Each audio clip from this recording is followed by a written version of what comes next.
What's up guys, I'm Kiana and welcome back to my corner.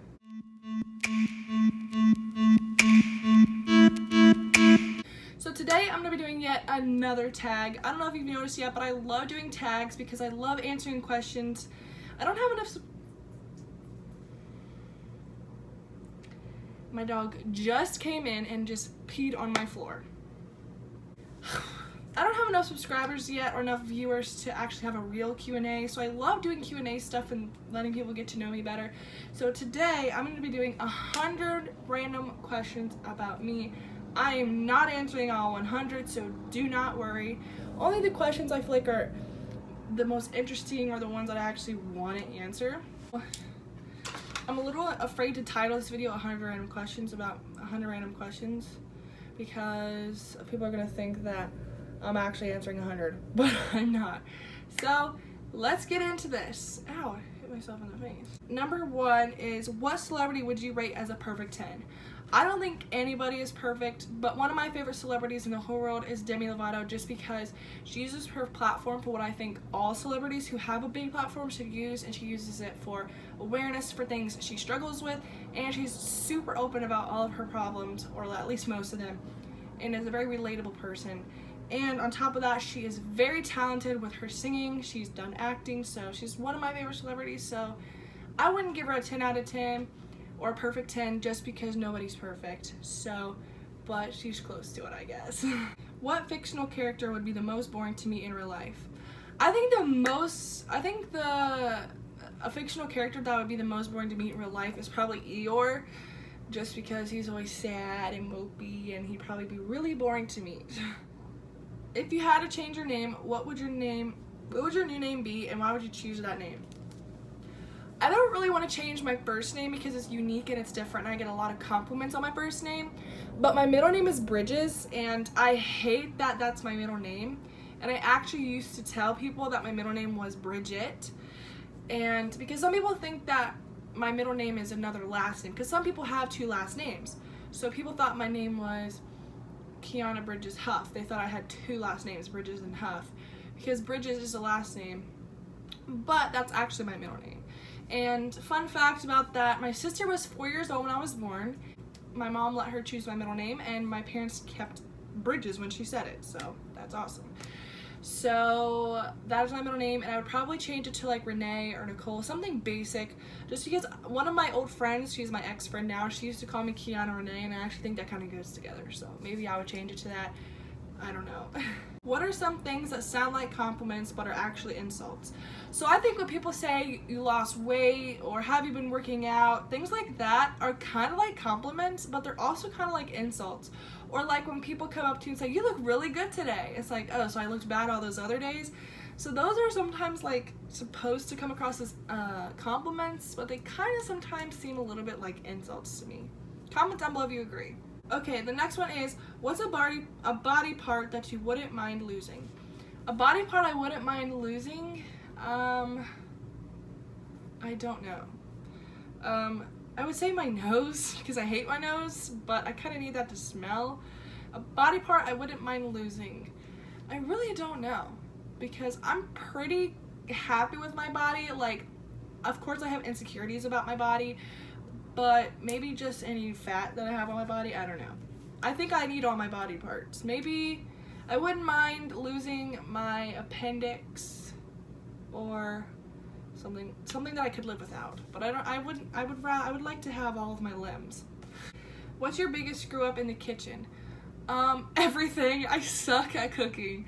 I'm really good at making pancakes. That's about it. So yeah, I made steak one time and it was bad. Don't come to my house if I'm cooking for dinner.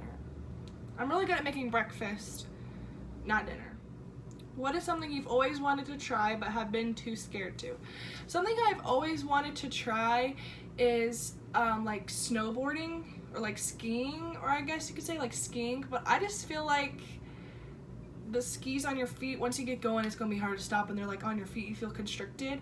And I've always wanted to get my belly button pierced, but I've always been scared to do that too. But that's not something that you try. That's just something that happens and whatever. What quote or saying do people spout but is completely BS?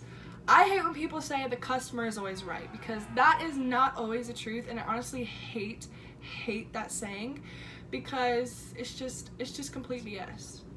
What is something your brain tries to make you do, but you have to will yourself not to do it? My brain tries to tell me to say everything that's on my mind in situations where I probably should just shut up, and sometimes it's hard for me to like get in my own head and say, no, don't do that. So my brain tries to make me say everything that's on my mind. If you could know the absolute and total truth to one question, what question would you ask? I would say, now this is going to get really controversial, so if you don't like talking about religion or God or anything like that, I would want to know for a fact that when I die, there's going to either be a heaven or a hell. Because you can study it and you can believe it and you can have signs that God is real, that the Lord is working, or that the devil's working. You can have signs and you can worship him and you can feel his presence. But I want to know for a fact that he's real. I want to like just know. And I'm not saying I don't believe in him. I'm not trying to offend anybody out there. But you know, everybody out there who believes in God and believes in all of that stuff still in the deep part of their mind still has a fear of the unknown when they die. So I don't know if that makes sense, but I would want to know for a fact, if I could know, if he could just stand right in front of me like, yes, I'm real. Not some weird form of like a sign that he's real, but actually him right there in person. The Lord, God, Jesus, even the devil. I do not want to have nothing to do with the devil, but I don't know, that's a really hard thing to describe. What ridiculous thing has someone tricked you into doing or believing? So at our high school, every year when the freshmen come to the school, the upperclassmen always try to trick the freshmen and say that there's a pool on the roof. And all the upperclassmen kind of go along with it. And I remember when I was a freshman, I was so convinced that there was a pool on the roof, because we don't have a pool at our school.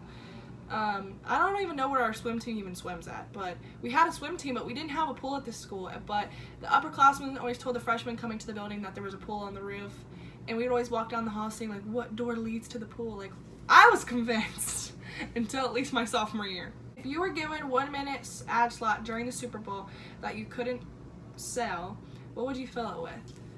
I would probably do a commercial about cystic fibrosis awareness, because if you know me, I'm a big stickler for that. So I'd probably do something for CF awareness for the Super Bowl. And the Salt Sisters would definitely be in that video. Who was your favorite teacher and why? So I'm kind of going to go through every year, like every grade. I'm going to make it fast.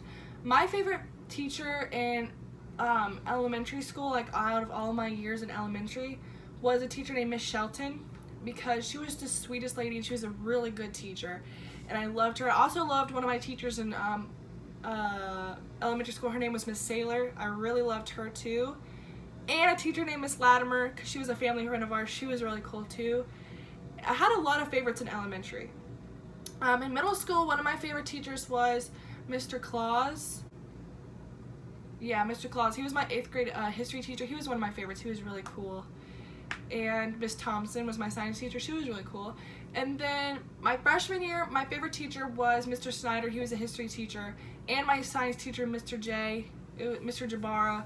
I love him so much. He's so cute. Like, not like hot cute, but like he's like an older man, so like cute, like old man cute. And then my senior year, my favorite teacher was Mr. Moore, just because he's younger and he's closer to our ages, so he kind of understands us more than the older teachers understood us. So he was really lenient and he was really nice. And I loved my Spanish teacher. I loved all my Spanish teachers. Senor Ridge and Senor Scott were two of my favorites, because they taught the same way and they taught Spanish really good, and I actually loved them. And I had a teacher named Miss Parr, Senora Parr. I loved her too. She was really nice. But my two favorite, like, she's a really good person, but teacher-wise, my two favorite Spanish actual teachers were Senora Ridge and Senora Scott. They were two of my favorites. So I have a lot of favorite teachers, because when you have gone through elementary, middle school, and high school, it's kind of hard to choose one favorite teacher. Okay, I'm going to do one more question. If you could have one wish come true, what would it be? If I could have a wish come true, it would be that my two best friends, the Salt Sisters, Alina and Aaliyah, and their older sister, and anybody with CF would have a cure, or wouldn't have to live with such pain. That there would be more technology out there to help them, you know, relieve their sickness or their illness, because I feel like a cure is so far-fetched. Like, yes, I wish that there'd be a cure, but I feel like it's not that easy to just wish for a cure and it happen. So I just wish that they could live a life and breathe easy without dying, because that's a saying. When cystics die, they always say breathe easy instead of like rest in peace and stuff.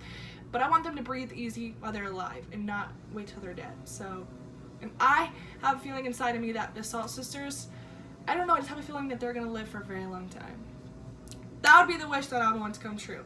If you don't know who the Salt Sisters are, I always talk about them every video because they're my best friends. Link to their channel is in the description, and if you don't know what cystic fibrosis is, Google it or go check out their channel. Thank you guys so much for watching today's video. I know that you guys probably get tired of me doing sit-down videos and not doing like a challenge or something, but I don't really ever get a lot of requests on my channel, so if you have any requests for challenges or advice or anything, please do not hesitate at all to comment down below, and I'd be more than happy to look into it. I would most likely do it. Like I said before, as long as it's not like running down the street naked, I will most likely do it. And without further ado, don't forget to check out my vlog channel, The K Life. Don't forget to comment down below. If you had one wish to come true in life, what would you want it to be? Comment down below. And I meant to say at the beginning of this video, if you hear like weed eating and lawnmowers, my dad's outside mowing the lawn. So I'll see you guys next time. Don't forget to subscribe to be part of my K Nation. It's still kind of in the works. And I'll see you guys next time. Peace out. Peace out. I'm tired.